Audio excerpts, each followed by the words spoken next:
જય હિન્દ દોસ્તો, વિડીયોમાં આપણે વાત કરીશું ફોરેસ્ટ ગાર્ડની પરીક્ષામાં પૂછાયેલા પ્રશ્નોની. આજે છે 12 ફેબ્રુઆરીના રોજ યોજાયેલ શિફ્ટમાંથી પ્રશ્નો ડિસ્કસ કરીશું. એ માત્ર પ્રશ્નો જ નહીં, પ્રશ્નોનું એનાલિસિસ કરીશું, પ્રશ્નોના જવાબ સાથે તેનું ડિસ્કશન કરીશું. સ્ટાર્ટ કરીએ. 12 ફેબ્રુઆરીના રોજ યોજાયેલ તમામ શિફ્ટ, બધી જ શિફ્ટમાંથી જેટલા પણ યોગ્ય વેરીફાઈ કરવામાં આવેલા પ્રશ્નો છે તેના ડિસ્કશનની. IUCNનું મુખ્ય મથક કયું છે? IUCNનું હેડક્વાર્ટર શું છે? તો તેનું હેડક્વાર્ટર છે ગ્લેન્ડ ખાતે આવેલું. આ ગ્લેન્ડ ક્યાં આવેલું છે? સ્વિટ્ઝરલેન્ડ ખાતે. IUCN જે છે તેની સ્થાપના ક્યાં થઈ હતી? તો IUCNની સ્થાપના ફ્રાન્સમાં ફાઉન્ટેન બ્લુ ખાતે થઈ હતી. તેની સ્થાપના કયા વર્ષમાં થઈ હતી? તો તેની સ્થાપના 1948 થઈ હતી. તેના સ્થાપક કોણ હતા? તેના સ્થાપક હતા જુલિયન હક્સલે. તો આ IUCN જે છે આ રીતના પ્રશ્નો પૂછવામાં આવ્યો છે. અગાઉની શિફ્ટનું આપણે ડિસ્કશન કર્યું હતું ત્યારે પ્રશ્ન હતો કે IUCN જે છે તેનું આખું નામ શું છે, તેનું ફૂલ ફોર્મ શું છે? તેનું આખું નામ છે International Union for Conservation of Nature, IUCN. સ્થાપના 48માં થઈ અને તે ગ્લેન્ડ ખાતે તેનું વડું મથક ધરાવે છે. ફ્રાન્સમાં તે જન્મ લીધો હતો. ફાઉન્ડર સ્થાપક છે જુલિયન હક્સલી. તો આ તો IUCN, વેરી ઇમ્પોર્ટન્ટ. એક બીજી સંસ્થા છે WWF, World wide Fund. World wide fund for what? World wide fund for Nature, કુદરત માટેનું એક ફંડ. હવે આની સ્થાપના જે છે 1961માં થઈ હતી અને એનું હેડક્વાર્ટર પણ ક્યાં આવેલું છે? ગ્લેન્ડ ખાતે આવેલું છે. ગ્લેન્ડમાં જ વર્લ્ડ વાઇડ ફંડ ફોર નેચરની હેડક્વાર્ટર આવેલું છે. ખાલી યાદ રાખવાનું છે કે 61માં જે છે WWF હતું અને 48 તેમાં IUCN હતું. આગળ વધીએ. પ્રશ્ન હતો કે ભિલોડા તાલુકા કયા જિલ્લામાં આવેલ છે? તાલુકા અને જિલ્લાનો પ્રશ્ન હતો. તો મોડાસા, માલપર, ધનસુરા, બાયડ, મેઘરાજ, ભિલોડા આ બધું જ જે છે તે અરવલ્લીમાં આવેલ છે. અરવલ્લી જે છે તેનું મુખ્ય મથક મોડાસા છે. અરવલ્લી જે છે તેની રચના સાબરકાંઠા જિલ્લામાંથી કરવામાં આવી છે. તો જિલ્લા અને તેના મુખ્ય મથક જે છે એક અગત્યનો ટોપિક જ છે. તો જરૂરથી ટેલિગ્રામ ચેનલમાં માત્ર ને માત્ર જિલ્લા સર્ચ કરશો તો તમને આ જિલ્લાઓ મળી રહેશે કે કયા જિલ્લાની શું વિશેષતાઓ છે, ક્યાં કઈ નદી, પોર્ટ, બંદર, તીર્થ સ્થળો આવેલા છે. તો એ એકવાર ખાસ PDF ડાઉનલોડ કરીને તમારે જોઈ લેવું પડશે. જેમ કે ડાયરેક્ટલી પ્રશ્ન પૂછી શકાય કે કોઈ એક તાલુકો જે છે તે કયા જિલ્લામાં આવેલો છે, રાઈટ? જે રીતનો આ પ્રશ્ન પૂછવામાં આવે છે તેવા જ ફોર્મેટમાં.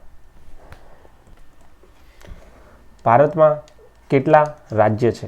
ભારતમાં 28 સ્ટેટ અને 8 યુનિયન ટેરેટરીઝ છે. 28 રાજ્યો અને 8 કેન્દ્ર શાસિત પ્રદેશોનું એક રિપબ્લિક ગણરાજ્ય એટલે કે ભારત છે. બીજો પ્રોમિનન્ટ ટોપિક છે નેશનલ ગ્રીન ટ્રિબ્યુનલ. તેની સ્થાપના ક્યારે થઈ હતી? આ રીતનો પ્રશ્ન હતો. તેની સ્થાપના જે છે વર્ષ 2010માં થઈ હતી. NGT માટેનો અધિનિયમ ક્યારે ઘડવામાં આવ્યો હતો? તો અધિનિયમ જે છે વર્ષ 2010માં ઘડવામાં આવ્યો હતો.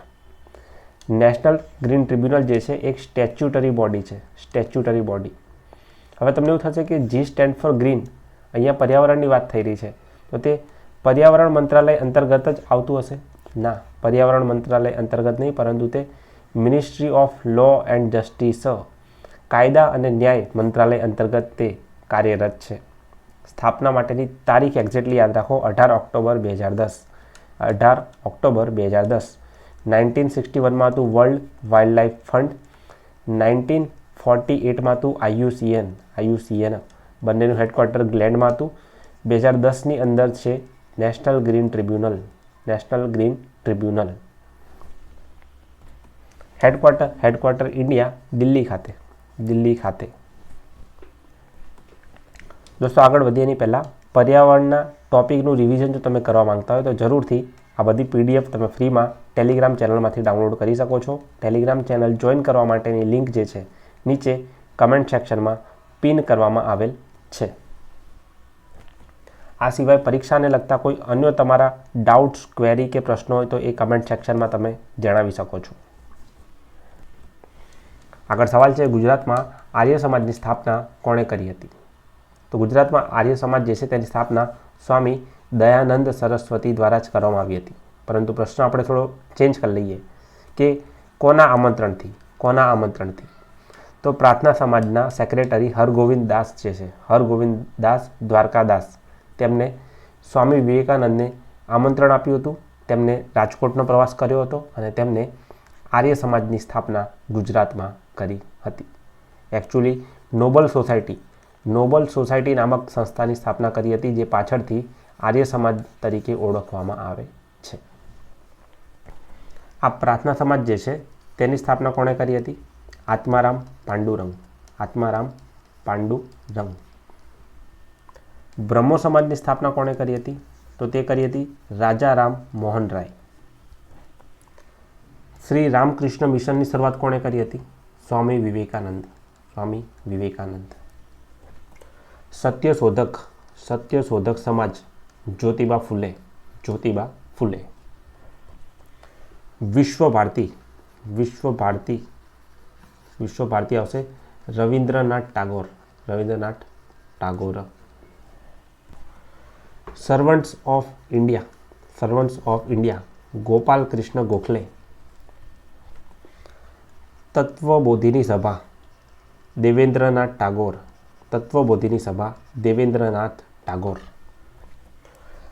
ભૂદાન યજ્ઞ તેલંગાણા પોચમપલ્લી. કોણ આવશે? વિનોબા ભાવે. તો આ રીતના જે છે અમુક સોસાયટી ઓર્ગેનાઇઝેશન તેના સ્થાપકોની વાત આપણે કરી છે. અહીંયા તમે સ્ક્રીનશોટ લઈ શકો છો. નેક્સ્ટ ક્વેશ્ચન ઇઝ પિઠોરા દેવ કઈ જાતિ સાથે સંકળાયેલ છે? આ ચિત્રકલા જે છે તે પણ આ આદિવાસી સંસ્કૃતિનો એક ભાગ છે. અહીંયા તમે જોઈ શકો છો પિઠોરા દેવ જે છે તેમનું આ રીતનું એક તૈયાર કરવામાં છે પ્રતિકૃતિ, અને આ ઇમેજીસ જે છે તેની અંદર નેચર, કુદરત દર્શાવવામાં આવે છે. અલગ અલગ પ્રકારના એનિમલ્સ, પિક્ચરની એક સાઈડ સન, પિક્ચરની બીજી સાઈડ મૂન હોય છે. અને એવું કહેવામાં આવે છે કે પિઠોરા દેવ જે છે આ ચિત્રોને સમજે છે, આ ચિત્રો દ્વારા જ મેસેજ પ્રાપ્ત કરે છે. એટલે સ્થાનિક લોકો દ્વારા આ રીતના ચિત્રો જે છે કંડારવામાં આવે છે. તો આ પિઠોરા દેવ જે છે તે રાઠવા આદિવાસી સાથે સંકળાયેલ છે. અગાઉ આપણે વાત કરી હતી કે આ ઘેરનો મેળો જે છે, આપણે ફર્સ્ટ કે સેકન્ડ શિફ્ટ હતી અગાઉના વિડીયોમાં વાત કરી હતી. ઘેરનો મેળો જે છે તે ક્યારે યોજાય છે? તો તે હોળીના બીજા દિવસે એટલે કે ધૂળેટીના દિવસે યોજાય છે. તો તમે જોઈ શકો છો કલ્ચરની અંદર આદિવાસી સંસ્કૃતિના પ્રશ્નો પૂછવામાં આવી રહ્યા છે. જો તમે આદિવાસી સંસ્કૃતિનું રિવિઝન કરવા માંગતા હોય તો ચેનલની અંદર ગમે ત્યાં TDO સર્ચ કરજો. તમને આદિવાસી રિલેટેડ ઘણા બધા તથ્યો અને આદિવાસી સંસ્કૃતિની એક હાઇલાઇટેડ PDF મળી રહેશે. અને ઇઝીલી રિવાઇઝ કરી લેજો આદિવાસીના નૃત્યો, આદિવાસીના મેળાઓ સાથે.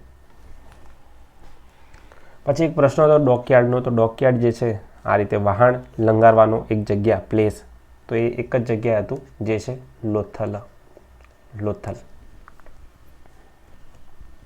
લોથલ જે છે અહીંયા મણકા બનાવવાની ફેક્ટરી હતી. મણકા અને બીડ્સ બનાવવાની ફેક્ટરીઝ જે છે અહીંયા જોવા મળતી હતી. વર્ષ 2011ની વસ્તી ગણતરી મુજબ એક દાયકામાં ભારતનું વસ્તી વૃદ્ધિ દર કેટલો થયો છે? એટલે કે એક દાયકામાં, એક ડેકેડલ ગ્રોથ ઓફ ઇન્ડિયા જે છે કેટલો થયો છે? તો અહીંયા 2011ના સેન્સસની વાત થઈ રહી છે. જવાબ આવશે 17.70%. આનું જે થીમ હતું એ હતું વન સેન્સસ વન ફ્યુચર.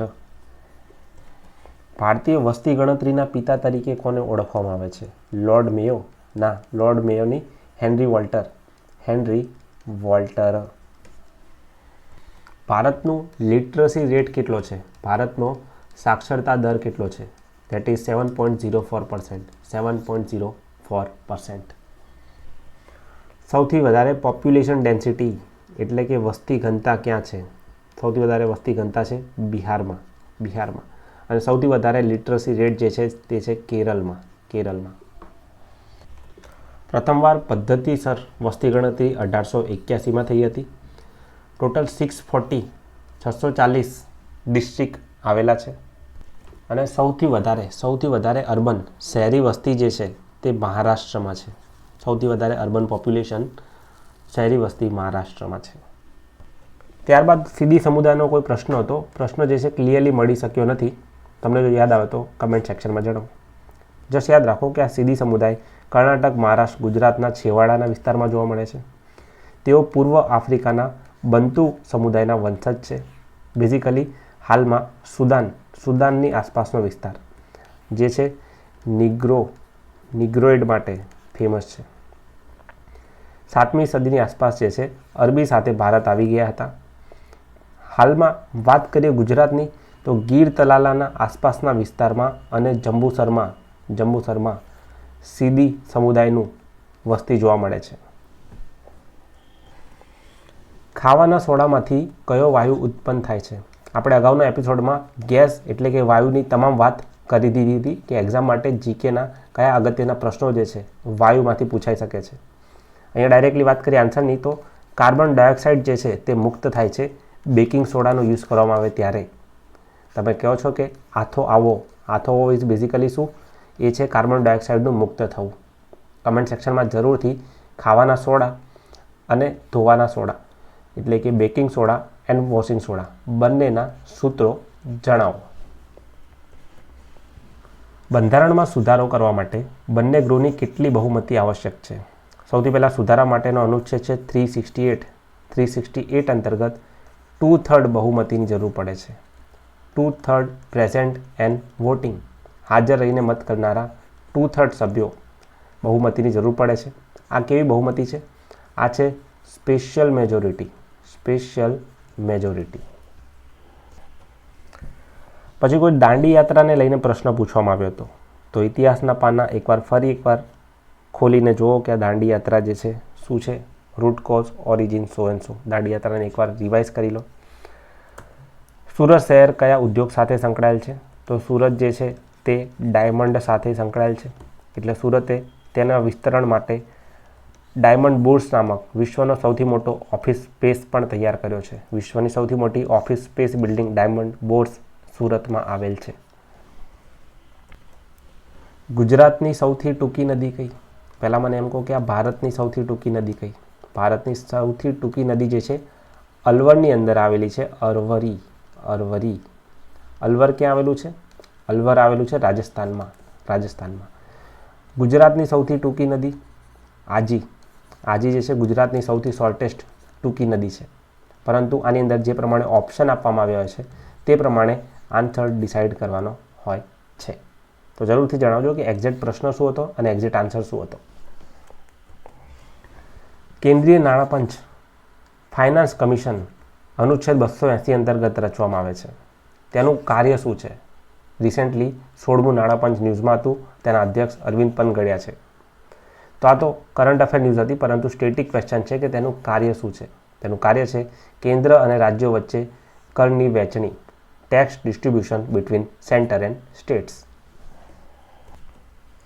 ત્યારબાદ અહીંયા મેં પ્રશ્નો અટેચ કર્યા છે અને તમે એકવાર જોઈ શકો છો.